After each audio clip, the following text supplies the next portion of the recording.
Welcome to the Story Behind Scripture, Books of the Bible series. This week, an in-depth look at the Book of Ruth.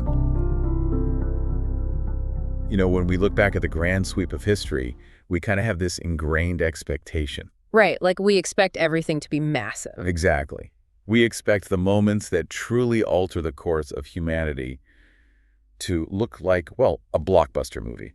We want the cinematic spectacle. Oh, absolutely. We crave the epic stuff, the undeniable events. Yeah, like the parting of the Red Sea or, fire falling from the sky, massive empires clashing on a dusty battlefield. Because if something is going to shift the geopolitical landscape or the spiritual landscape, we just assume it needs a booming soundtrack and a cast of thousands. Right. We want the historian to point to a loud, earth-shattering event and say, there. That is the exact second everything changed forever. But history doesn't always work like that, does it? No, it really doesn't, especially when you step into the world of ancient biblical narrative, specifically the lineage that leads to the most famous figures in history. Right. Suddenly that blockbuster projector just completely breaks down. It really does. You find yourself looking at a historical landscape that is, well, it's incredibly quiet. The pivotal moments aren't driven by angelic armies. No, they're driven by the everyday choices of ordinary people, flawed people just trying to survive. Exactly. And that is exactly what we're getting into today. Welcome to today's deep dive. We are unpacking a real masterpiece of ancient literature today. Yeah, a really tight 4-chapter Hebrew narrative, the Book of Ruth. And we spent a lot of time digging through extensive historical records, linguistic analyses of ancient Near Eastern legal codes, and, deep study commentaries to really pull back the layers of this text. And there's so many layers. It's not just a simple story. Right. And the irony at the center of it all is just staggering. Because our mission today is to look at how a destitute, outcast Moabite widow, who was literally scavenging for food in a foreign town, how she became the great-grandmother of Israel's greatest monarch, King David. Which is incredible on its own. It is.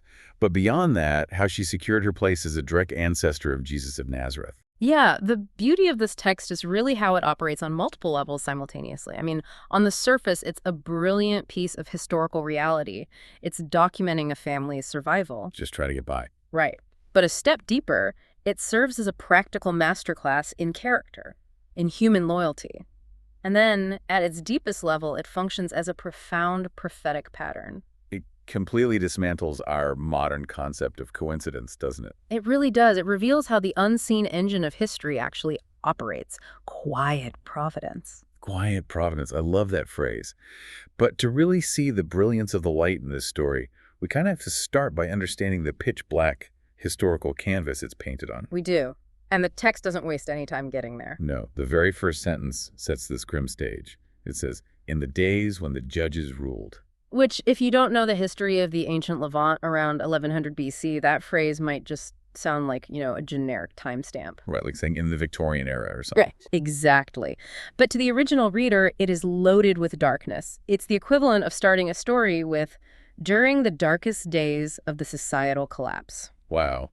So set the stage for us. What was the era of the judges actually like? Well, roughly 1100 to 1080 BC, it was defined by massive moral decay and national anarchy. Total chaos. Complete chaos. The Book of Judges, which chronologically and canonically sits right before Ruth, chronicles this devastating multi-generational cycle for the nation of Israel. And it's a brutal pattern, right? It's awful.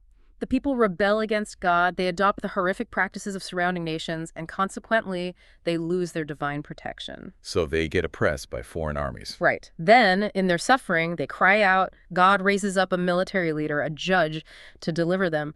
But the moment they are safe, they plunge back into an even deeper, darker rebellion. It's like they never learn. And the defining motto of that entire era is this chilling phrase that the historian repeats over and over. In those days, there was no king in Israel. Every man did what was right in his own eyes. Total moral relativism. Yeah, tribal warfare, scandal, spiritual darkness on a national scale. And the juxtaposition of placing Ruth right after Judges is so intentional. I mean, the Book of Judges ends with one of the most horrific, unspeakable accounts of violence and abuse in ancient literature. Oh, the story with the unnamed Levite and his concubine. Yes. It sparks a bloody civil war that nearly wipes out an entire tribe. It is absolute violent chaos. And then you just turn the page. You turn the page to the Book of Ruth. It opens in the exact same era, but instead of national violence, it zooms in on a named family. Instead of betrayal, it focuses on loyal love. It's a deliberate, quiet counter-narrative. It proves that even when a culture is in total freefall, individual faithfulness is still possible. Precisely. And into that chaotic cultural darkness, the text drops a very specific, devastating detail. There was a famine in the land. Specifically in the town of Bethlehem. Right. Now, in the ancient agrarian world, a famine isn't just, an inconvenience where the price of grain goes up at the market. No, it's a slow, terrifying march towards starvation. Exactly. But if we look at the historical and theological context, this isn't just a random shift in weather patterns. Right, because in the biblical worldview, especially for the nation of Israel living in the Promised Land, geography and climate are directly tied to theology. They are intrinsically linked. The ancient legal codes, specifically Leviticus 26 and Deuteronomy 28, they lay out the terms of Israel's covenant with God very clearly. Rain and agricultural abundance were promised as the direct result of covenant obedience, right? Yes. And drought, crop failure, and famine were explicitly outlined as divine judgments. They were spiritual disciplines designed to wake up a rebellious nation. So God is essentially using the land to speak to the people. He's cutting off the food supply to get their attention and call them to repentance. That's the theological reality they were living in. And we know this is a highly localized, targeted discipline because of what the family in the story decides to do. They look around, they realize they're starving, and they decide to flee to the neighboring country of Moab. And the geography here is crucial for you to understand. Moab is incredibly close to Bethlehem. It's situated just across the Dead Sea. Right. I've read that on a clear day from the hills of Judah, you can actually see the mountains of Moab in the distance. You can. So the fact that the Israelites are starving in Bethlehem, but they can look across the water and see that Moab has plenty of food, well, that confirms the theological nature of the famine. It's not a massive regional climate disaster. No, it's a targeted intervention by God. Okay, let's pause here and look at the names of the people involved. Because ancient Hebrew narrative uses names as these brilliant literary devices. And the irony woven into the vocabulary here is just devastating. It really is. Let's look at the town first. Right, the family lives in Bethlehem. And translated, that literally means house of bread. So the story begins with the family starving because there is no bread in the house of bread. The irony is so thick. And the author wants you to feel that dissonance. And the names of the family members carry that same weight, don't they? Oh, absolutely. The patriarch, the father making all the decisions, is named Elimelech, which in Hebrew translates to, "My God is king." Think about the tragic irony of that. He lives in an era defined by the phrase, "There was no king in Israel," and his own name declares, "My God is king." Yet, when the pressure hits, when the divine discipline arrives, he doesn't act like God is his king. No, he relies entirely on his own panic and logic. He doesn't repent. He just packs his bags. He essentially attempts to outrun the discipline of God. And look at his family. His wife is Naomi, which means pleasant or lovely. And they have 2 sons. Right, Mahlon and Chilion. And if you trace the linguistic roots of those names, and we see similar roots popping up in ancient Ugaritic texts from the same period, Mahlon comes from a word meaning sickly or unhealthy. Wow. And Chilion derives from a root meaning wasting away or pining. So they literally sound like walking omens. You have sickly and wasting away. Yeah, they are authentic Semitic names of the era, but the narrator is absolutely using them to dramatically foreshadow the tragedy that is about to unfold. These boys are fragile from the very start. I try to put myself in Elimelech's shoes, and I just see the fundamental flaw in his logic here. The famine is a localized spiritual discipline. It's meant to correct his nation's behavior. Right. It's essentially the dashboard check engine light coming on in your car. Moving your family to Moab, a pagan enemy nation to find food, is like seeing your check engine light flashing, and instead of taking the car to a mechanic, you just take a hammer and smash the dashboard bulb. That is a perfect analogy. You've ignored the symptom, but you haven't fixed the engine. In fact, you've driven your car into much more dangerous territory. Exactly. They migrate to Moab not as conquering citizens, but to live as a jur. That's an ancient Hebrew term for a resident alien. Meaning they have no rights. 0 civil rights. No legal protection. They are entirely dependent on the hospitality of foreigners. And Moab is not just any foreign nation. The historical animosity between Israel and Moab is deep, and it is dark. Yeah, I was reading up on the origins of Moab, and it's incredibly unsettling. It traces all the way back to Genesis 19. It does. The Moabite nation descended from a man named Moab, who was the product of an incestuous encounter between Lot and his oldest daughter, right in the aftermath of the destruction of Sodom. So the very foundation of the nation is rooted in scandal. Yes. And centuries later, during Israel's Exodus journey to the Promised Land, the Moabites were terrified of the Israelites. Instead of offering them safe passage, the Moabite king hired a prophet named Balaam to spiritually curse Israel. And when that failed, they used different tactics. Right. Eventually, Moabite women were used to seduce Israelite men into idol worship, which brought a massive plague on Israel. So because of that specific history of hostility and spiritual sabotage, the Constitution of Israel, the Mosaic Law, had a very strict policy regarding Moabites. Extremely strict. Deuteronomy 23 explicitly barred them from entering the assembly of the Lord for 10 generations. It was a complete institutional ban. So Elimelech is dragging his family into an environment that is historically hostile, spiritually toxic, and legally alienated from his own people. And the predictable tragedy unfolds. The bottom completely falls out. Shortly after arriving in Moab, Elimelech dies. Leaving Naomi a widow in a foreign land. Right. And her two fragile sons, Mahlon and Chilion, then make a decision that directly violates Israelite law. They marry Moabite women. Orpah and Ruth. Yes. And they settle into a life of complete spiritual compromise for 10 years. And then the final blow lands. Both of the sons die. 10 years of hiding from a famine only to find a graveyard.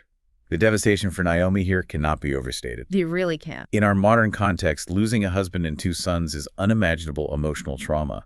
But in the ancient Near East, in a deeply patriarchal society, it is also an immediate, terrifying economic crisis. Completely. Her entire identity, her physical security, and her legal standing were intrinsically tied to the men in her life.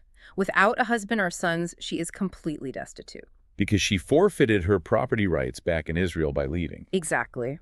She has lost her protective covering, and she is stranded as an aging immigrant in an enemy nation. It is the absolute zero of human existence in that culture.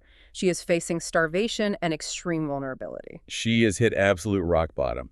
But, looking at the broader patterns of biblical narratives, complete and utter emptiness is very often the exact prerequisite for God to begin a new work. It's a recurring theme. You can't fill a vessel that's already full of its own solution. Right, and Naomi is totally empty. And right at that moment, a rumor makes its way across the Dead Sea. She hears that the Lord has visited his people and given them bread. The famine in Bethlehem has finally broken. The spiritual discipline achieved its purpose. Presumably, yes. The people turned back to God, and agricultural grace has returned. So upon hearing this, Naomi makes the only logical choice left to her. She decides to go home. I was looking at the topography of that journey. We say she decided to go home like she's buying a plane ticket. But this is an arduous, dangerous trek for 3 unaccompanied women. Oh, it's grueling. They have to descend thousands of feet into the scorching heat of the Jordan Valley, cross the river, and then hike a steep ascent of nearly 4,000 feet up through the Judean wilderness just to reach the elevation of Bethlehem. It's physically punishing and highly vulnerable to bandits. And as they begin this journey, Naomi stops and has a very difficult, pragmatic conversation with her 2 Moabite daughters-in-law, Orpah and Ruth. She tries to send them back. She does. She urges them to turn back. She lays out the harsh economic reality. She says, I'm too old to have a husband. Even if I conceived tonight and had sons, would you wait for them to grow up to marry them? She's just being completely logical, telling them that attaching themselves to her is a dead end. Right, they are young enough to find new husbands in Moab. She tells them to go back to the house of their mothers and to their gods. It's a heartbreaking scene. They all weep together, and Orpah makes the rational choice. I mean, I don't think we can fault Orpah here. Not at all. It was the sensible thing to do. She looks at the math, realizes Naomi is right, kisses her mother-in-law goodbye, and turns around. She walks back to her people, her culture, and her pagan gods, and she just vanishes entirely from the historical record. But Ruth stays. Ruth stays. And she doesn't just stay, she makes a declaration that echoes through millennia. She does. And the Hebrew text uses a fascinating, forceful verb to describe Ruth's action here. It says she clung to Naomi. What's the Hebrew word there? The word is dabak.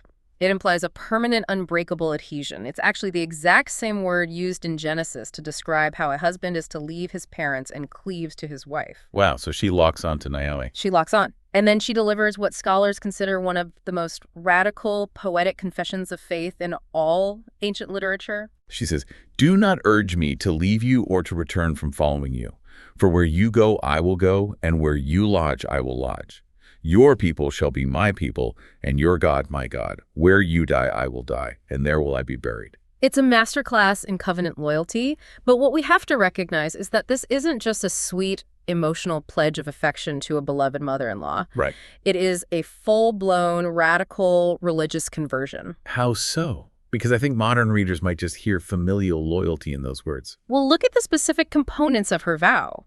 Your people shall be my people. She is entirely renouncing her Moabite citizenship and ethnic identity. Okay. Your God, my God. She is officially abandoning Chemosh, the god of Moab. And Chemosh wasn't just a benign local deity. The worship of Chemosh often involves horrific practices, including human sacrifice. Stepping away from that to embrace the God of Israel is a massive paradigm shift. Exactly. And she seals this conversion by binding herself with an oath using the personal covenant name of Israel's God. She says, "May Yahweh do so to me, and more also, if anything but death parts me from you." She doesn't swear by Chemosh. No, she invokes Yahweh. She is stepping fully into the theological framework of Israel. I was reading an analysis comparing Ruth to the patriarch Abraham, and the parallels are stunning.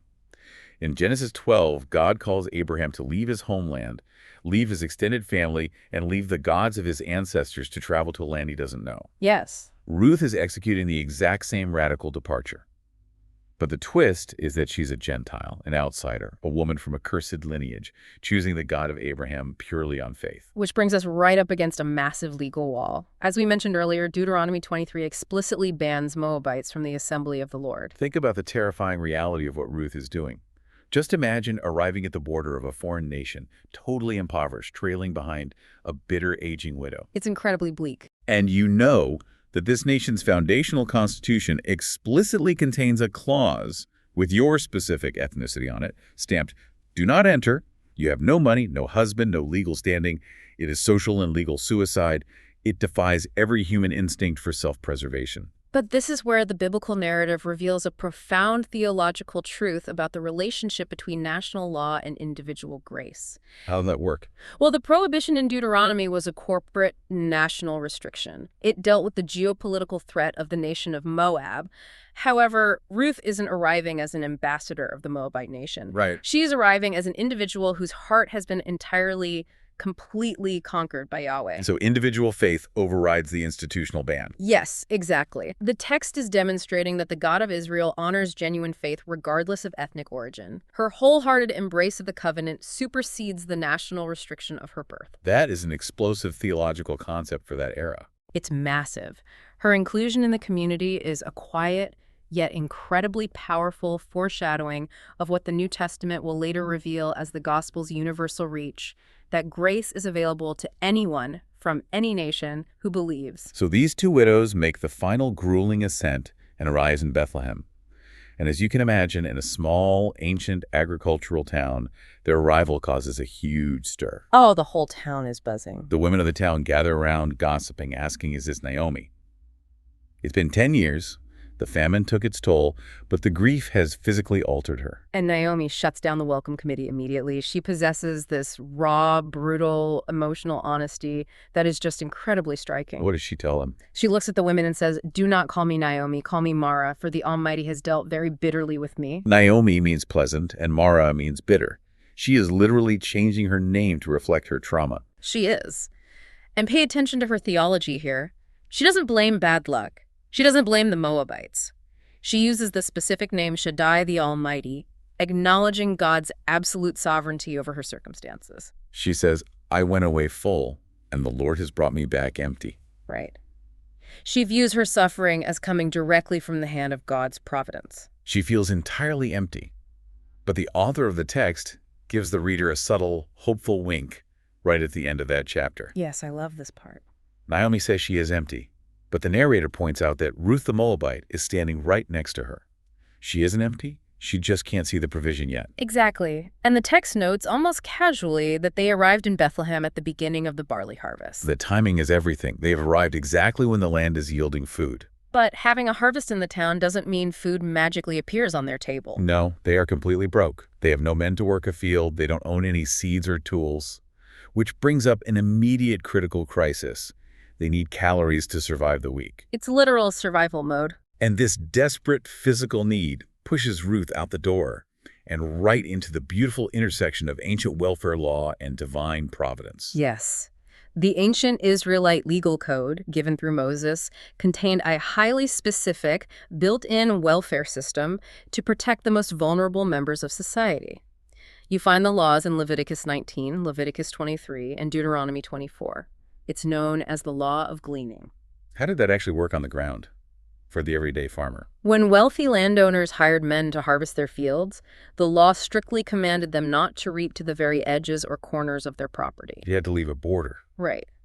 Furthermore, if a reaper dropped a sheaf of grain while tying bundles, they were legally forbidden from going back to pick it up. They were allowed one pass through the field. Okay. Whatever was left standing in the corners and whatever was dropped on the ground was legally reserved for three specific groups: the poor, the widow, and the resident foreigner. Which is incredible because Ruth checks every single one of those boxes. She is a foreigner, she is a widow, and she's deeply poor. She qualifies on all fronts. So she asks Naomi for permission to go out and scavenge behind the reapers.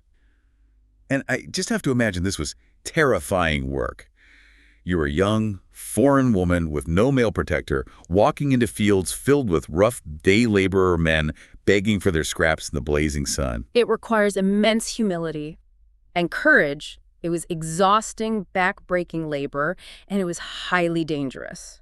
But she goes. And the text describes her journey into the fields using one of the greatest literary devices in the whole book. It does. In English, it usually says something like, she happened to come to the part of the field belonging to Boaz, but the original Hebrew is much more deliberate. What does it literally say? It essentially translates to her chanced upon the field of Boaz. I love that phrase. Her chance to. It's almost comical how redundant it is. The author is using language about chance to practically scream at the reader that this is not chance. Not at all. It reminds me of how modern physicists and mathematicians talk about chaos theory. When you really drill down into the mathematics of the physical universe, true randomness is incredibly elusive. Every action is the result of a complex web of prior causes. Right. In the biblical worldview, there is no such thing as chance. Coincidence is simply the word we use when God is working undercover. Exactly. Out of all the fields in Bethlehem she could have wandered into, she happens to pick the one specific field owned by a man named Boaz, who just happens to be a close relative of her dead father-in-law, Elimelech. Let's talk about Boaz because his introduction is fantastic. The text calls him a mighty man of wealth. I was digging into the Hebrew on this, and the phrase is gibber hail. Yes, gibber hail is a multifaceted term. It can mean a man of great financial wealth, but it also translates to a mighty man of valor, strength, or excellent character. It's often used in a military context for a great warrior. So he's not just rich. No, Boaz is a highly respected, powerful, influential aristocrat in Bethlehem. And you see his character the second he walks onto the scene. He arrives from the city to check on his harvest, and he greets his laborers by saying, "The Lord be with you." And they reply, "The Lord bless you." That brief exchange tells you everything you need to know about his leadership. In an era where every man did what was right in his own eyes, where exploitation and cruelty were the norm, Boaz is a boss whose entire life and business are saturated with a consciousness of God. He isn't an oppressive taskmaster. Not at all. He fosters a culture of respect and godliness. And he immediately notices Ruth among the gleaners. He asks his foreman, "Whose young woman is this?" The foreman explains that she is the Moabite who came back with Naomi. Now, under the bare minimum of the law, Boaz is just required to let her pick up the dropped grain. Right, that's the legal requirement. But he goes radically above and beyond that. He initiates a conversation with her that alters her entire reality. He tells her not to glean in any other field. He commands his young men not to touch her or harass her, providing a massive shield of physical protection. Which was a huge relief for her, I'm sure. And when she is thirsty, he allows her to drink from the water drawn by his own workers, which is a huge privilege for a foreign gleaner. Ruth is absolutely floored by this. She falls on her face and asks, "Why have I found favor in your eyes that you should take notice of me since I am a foreigner?" And Boaz reveals that her reputation has preceded her. He has heard everything she did for Naomi, how she left her parents, her native land, to come to a people she did not know. He recognizes her profound sacrifice. And this introduces a concept that scholars say is the beating heart of this entire narrative. It's the Hebrew word hesed. Can you unpack the weight of that word for us? Oh, hesed is notoriously difficult to translate into a single English word. Our Bibles often render it as kindness, steadfast love, loyalty, or mercy. But it's more than just a feeling. Much more. It's more robust than an emotion. It is fierce, loyal, covenantal love translated into action. It is the kind of love that goes vastly beyond the minimum legal requirement to meet the desperate need of another person. It's grace in motion. So Boaz is displaying hesed to Ruth, just as Ruth displayed hesed to Naomi. Precisely. The book is a beautiful web of hesed. And in the middle of this field, Boaz pronounces a stunning blessing over Ruth. What does he say? He says, "The Lord repay you for what you have done, and a full reward be given you by the Lord, the God of Israel, under whose wings you have come to take refuge." Under whose wings you have come to take refuge. That imagery is so deeply poetic. It is, and it's heavily prophetic. It evokes the image of a mother bird shielding her vulnerable chicks from predators or a storm. And centuries later, Jesus uses this exact same metaphor in the Gospel of Matthew, chapter 23. He stands overlooking Jerusalem, mourning their rejection of him, and cries out, "How often would I have gathered your children together as a hen gathers her brood under her wings, and you were not willing?" That is a brilliant connection. Yeah, Boaz is recognizing that Ruth, an outsider who had every reason to stay away, has willingly chosen to nestle under the protective wings of Yahweh. And Boaz doesn't just offer spiritual platitudes, he backs it up with staggering generosity. When it's time to eat, he invites her to sit beside the reapers, and he personally passes her roasted grain until she is completely full. And then he does something amazing. Yes.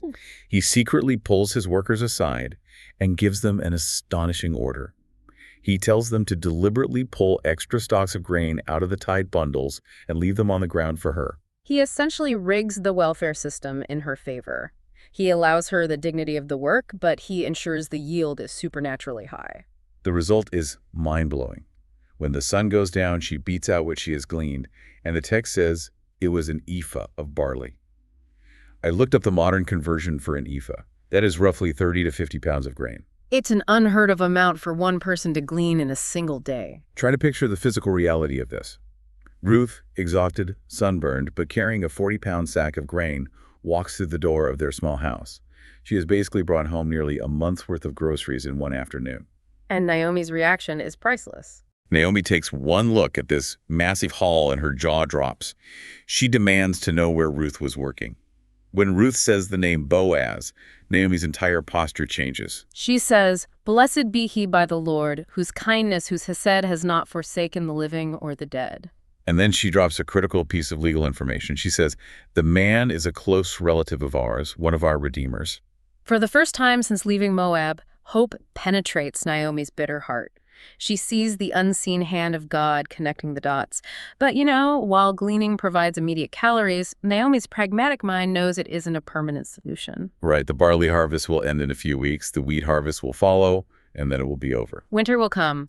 2 widows living on leftovers is not a sustainable long-term strategy for survival. They need permanent security. They need a structural change to their legal and economic status. And this necessity leads to one of the most misunderstood, uncomfortable scenes in the entire Bible.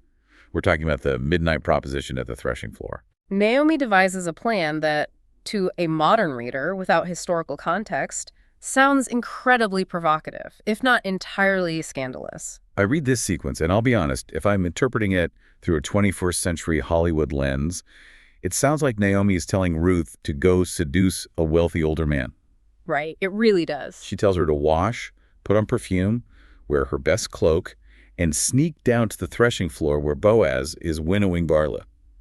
She tells her to wait until he is eaten and drunk and is lying down to sleep, and then to sneak over, uncover his feet, and lie down. Yeah, if you pitch that script today, it's a seduction scene. But it is absolutely vital to view this through the lens of ancient Near Eastern agrarian culture and legal custom. So unpack that for us. What is actually happening here? First, let's look at the setting. The threshing floor wasn't a private bedroom. It was a large, flat, open-air area, usually on an elevated hill where the wind could catch the chaff when they tossed the crushed grain into the air. So it's a public space.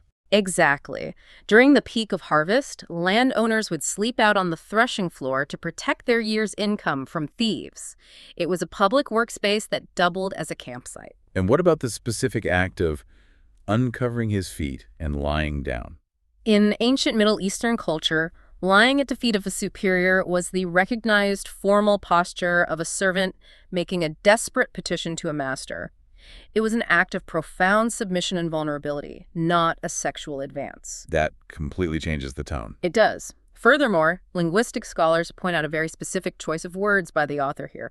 The Hebrew word used for lie down or stay in this passage is lun. Why is that distinction important? Because biblical Hebrew has another very common word, shachav, which is frequently used in contexts implying carnal knowledge or sexual relations. Oh, I see. The narrator deliberately avoids shashav and uses lun, which simply means to lodge, tarry, or stay the night.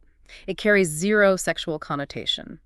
The author is going out of their way to assure the reader that in this crucible of temptation, a wealthy man and a vulnerable, perfumed young woman alone in the dark, absolute moral integrity is maintained. Okay, so Ruth executes the plan. She sneaks in, uncovers his feet, and waits.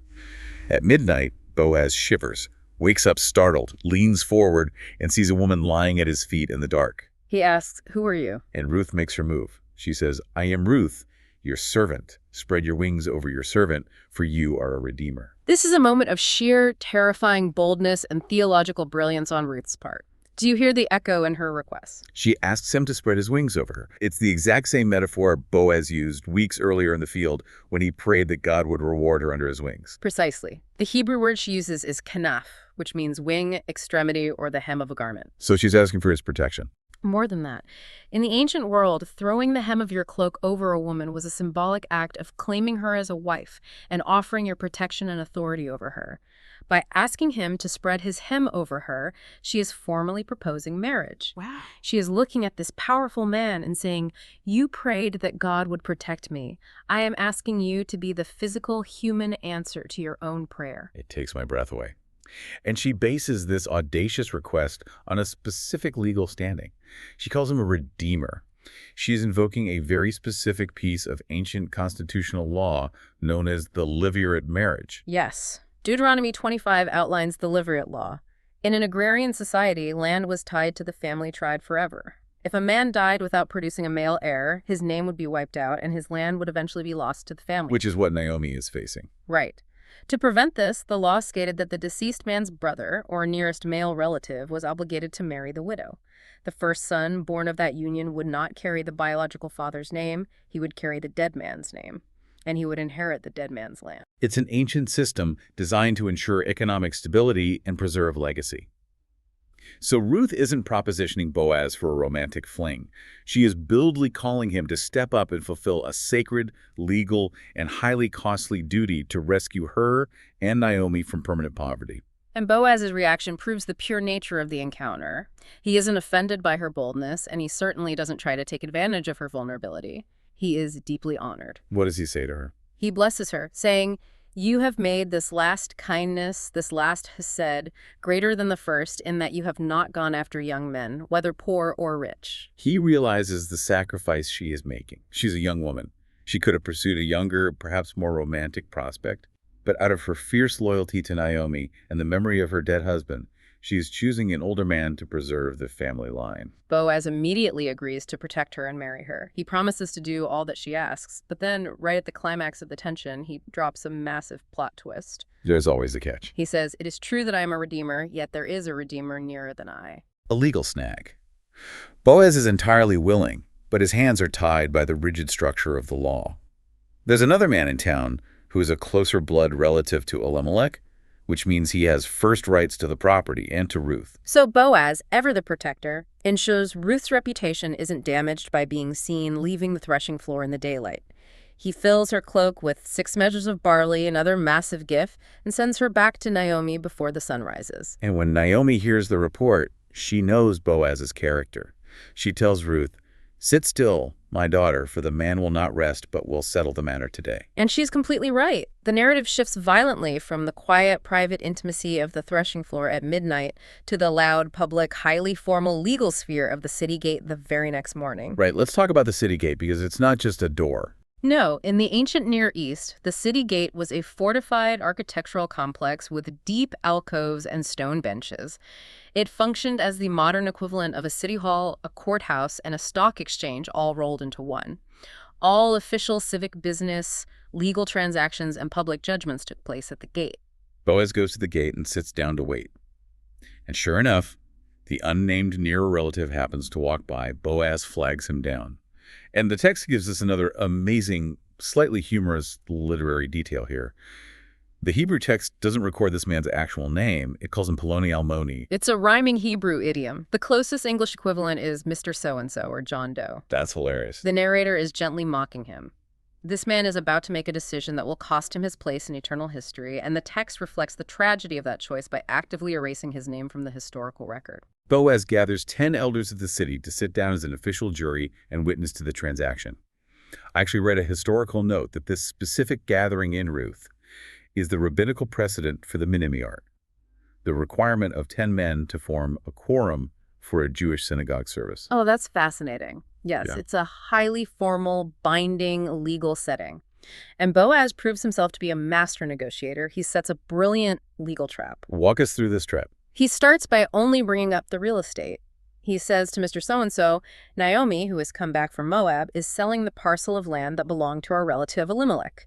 I thought I should tell you so you can buy it in the presence of the elders. If you will redeem it, redeem it. But if not, tell me, for I am next in line. And Mr. So-and-so practically jumps out of his seat. He says, "I will redeem it." Because from his perspective, this is a phenomenal deal. Naomi is an old widow who can't work the land. He gets to buy prime Bethlehem real estate, likely at a distress sale discount, and expand his own wealth and portfolio. He is perfectly willing to step into the role of redeemer when it strictly involves financial gain and upward mobility. But to understand the brilliance of what Boaz does next, we have to look closely at the ancient requirements of a goel, the Hebrew word for a kinsman-redeemer, outlined in Leviticus 25. Let's lay those out clearly because these 4 requirements are the absolute linchpin to understanding the mechanics of this story and, as we'll see, the mechanics of the Christian gospel. Okay, what's requirement number 1? Number 1, the redeemer had to be a near kinsman, a blood relative. Makes sense. Number 2. Number 2, he had to be financially and legally able to perform the redemption. He had to have the cash to pay the debt. Which both men do. Okay, number 3. Number 3, he had to be completely willing to perform it. The role could not be forced upon him against his will. All right, and the last one. Number 4, which is the catch. He had to assume all the obligations involved in the redemption. He couldn't cherry-pick the profitable parts and ignore the costly parts. And that 4th requirement is exactly where Boaz springs the trap. The split second Mr. So-and-so says, "I'll buy the land," Boaz adds the fine print. He does. He says, "Oh, by the way, the day you buy the field from the hand of Naomi, you also acquire Ruth the Moabite, the widow of the dead, in order to perpetuate the name of the dead in his inheritance." It is a masterful legal maneuver. Boaz inextricably ties the law of land redemption from Leviticus 25 together with the Levirate marriage law of Deuteronomy 25. He puts them in a package deal. Exactly. He is looking at Mr. So-and-so and saying, if you want the profitable land, you must take the destitute Moabite bride. And remember, the first son you have with her won't bear your name. He will bear Mahlon's name. And that son will eventually inherit this land you are buying. The math completely changes for Mr. So-and-so when he slams on the brakes. He instantly backs out of the deal. He says, "I cannot redeem it for myself, lest I impair my own inheritance. Take my right of redemption yourself, for I cannot redeem it." He realizes 2 things. First, culturally, marrying a Moabite woman could severely jeopardize his social standing in the community. Right, because of the Deuteronomy ban. Exactly. But more importantly, economically, it is a terrible return on investment. He would have to pour his own capital into buying the land and pour his own wealth into raising a son who isn't legally his, only to watch that son eventually take the land away from his own biological estate. It impairs his inheritance. Which leads to a bizarre, ancient ritual to finalize his refusal.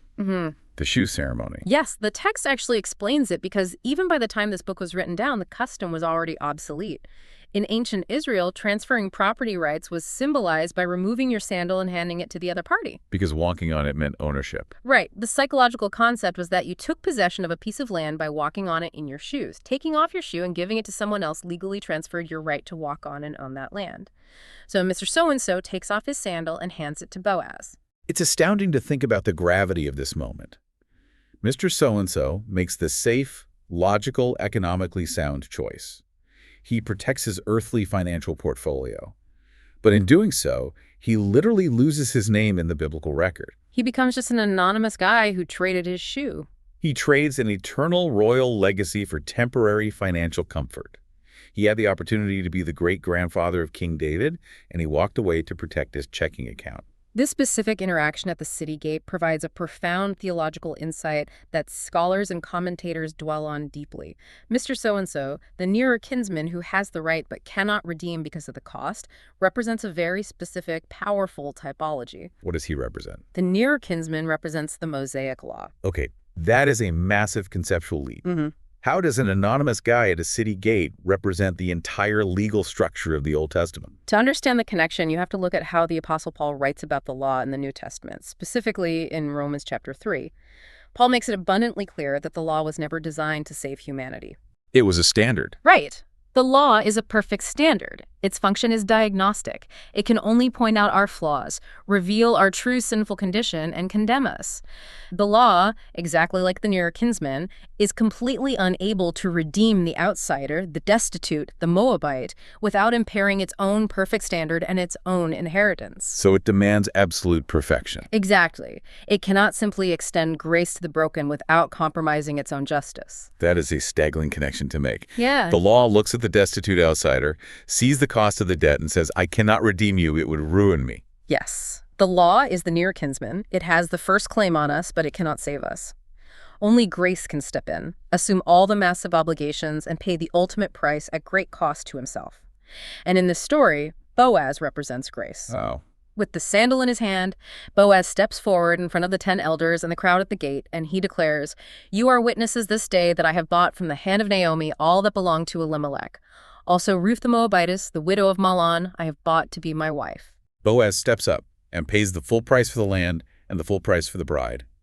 And this local, somewhat dusty legal transaction in the town square of a small agricultural village is actually a meticulously crafted preview of the most important event in human history. It really is. Which brings us to the grand finale of this deep dive, the masterpiece of prophetic pattern. To truly grasp the magnitude of this, we have to understand the fundamental difference between how the ancient Greeks viewed prophecy and how the ancient Hebrews viewed it. Okay, let's break that down. The Greek model of prophecy is highly linear. A verbal prediction is made, and years later, the event happens to fulfill it. But the Hebrew model is far more expansive and multidimensional.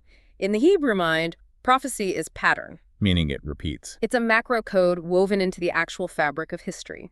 Historical events that genuinely occurred to real people are supernaturally orchestrated by God to serve as living, breathing analogies of his ultimate cosmic plan of redemption. So, if Hebrew prophecy is pattern, what is the specific pattern playing out in the book of Ruth? Who is Boaz and who is Ruth in the ultimate story? Boaz is the ultimate type or foreshadowing of Jesus Christ. If you map the 4 requirements of the Goel, the kinsman-redeemer, onto Christ, the pattern is flawless. Let's do that. Requirement 1 was being a blood relative. Right. Christ became our near kinsman by becoming flesh, the incarnation.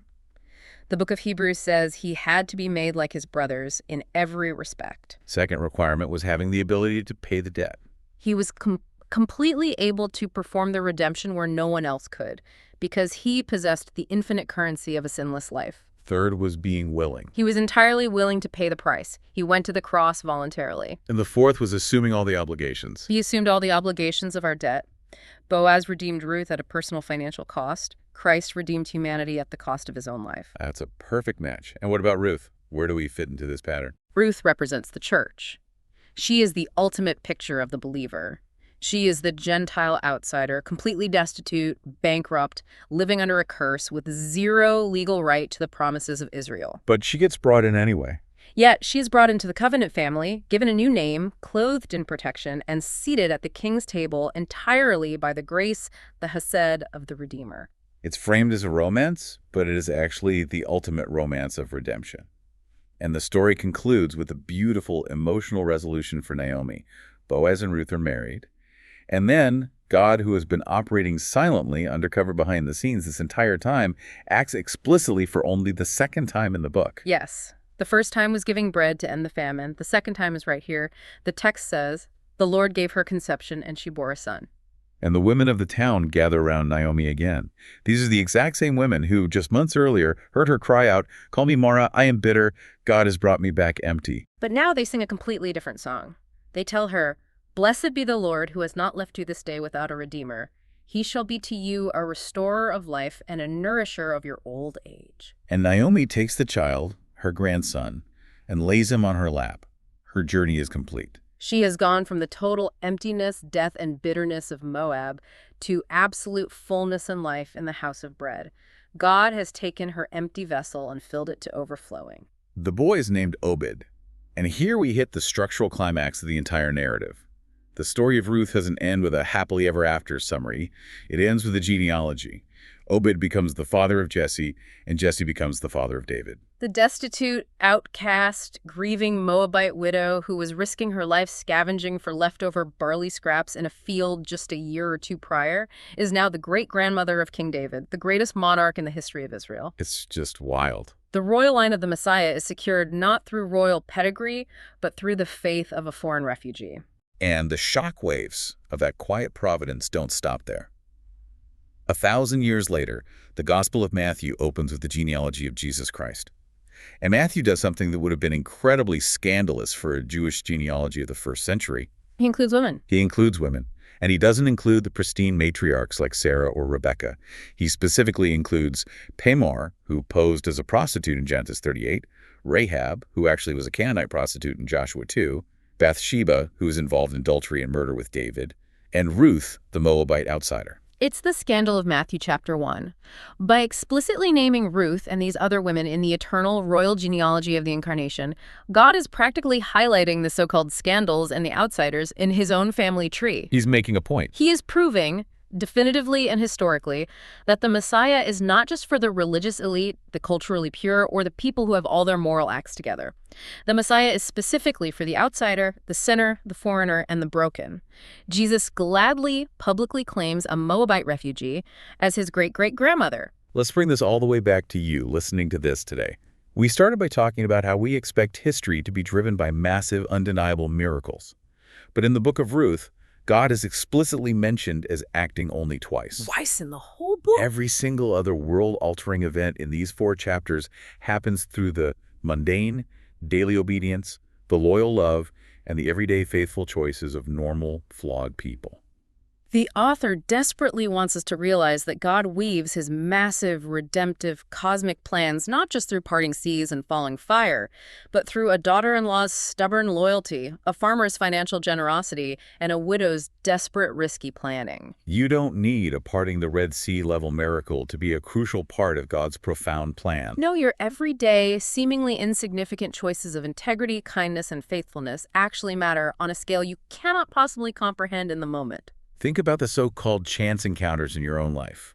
The traffic jam that made you late, the random conversation in a coffee shop, the job you were devastatingly rejected for, or even the devastatingly empty seasons. Right, because when you're in the middle of the story, you can't see the ending. What if your current Mara season, your season of bitterness, loss, and absolute emptiness, is actually just the quiet, unseen hand of providence? Mm-hmm. What if God is using that very emptiness to set the stage, weaving your life into a much larger, impossibly beautiful story of redemption? It requires a total paradigm shift. It forces us to look at the muddy, confusing waters of our own lives, the painful, the boring, or the ordinary moments, and realize that a master storyteller is holding the pen. Even when the timeline looks messy and broken, nothing is wasted. The X-ray of your life right now might not show a clean, binary picture of what God is doing.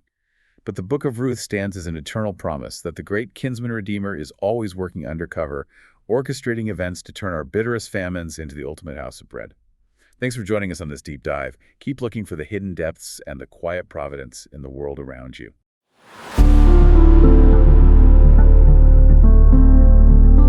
Join us every week for a deep dive into a book of the Bible from the story behind Scripture.